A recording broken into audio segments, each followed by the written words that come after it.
बालेश्वर बालियापाଳରେ आयोजित होइछि कॉइन मेला। भारतीय reserve bank और यूको बैंक मिलित सहायतार कॉइन मेला आयोजित होइछि।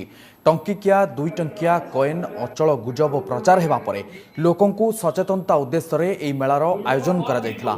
समस्त मुद्रा सचल अटे। केही लोके किबा व्यवसायी एहाकु ग्रहण न कले तुरंत एने अभियोग करबाकू बैंक पक्षरु कुहा जायछि।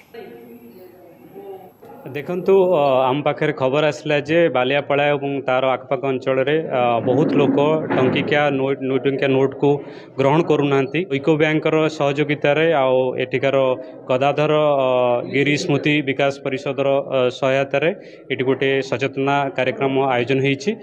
आम जनईदेक चाहिए जे टंकिकिया 2 टंकिया नोट बिल्कुल लीगल टेंडर समस्ते बिना द्विधर यहाँ ग्रहण करने दरकार और ये गुजबरू निजक दूर रखा दरकार। टंकिकिया कॉइन 2 टंकिया कॉइन कहीं नौ नथिले से विषय राज्य सरकार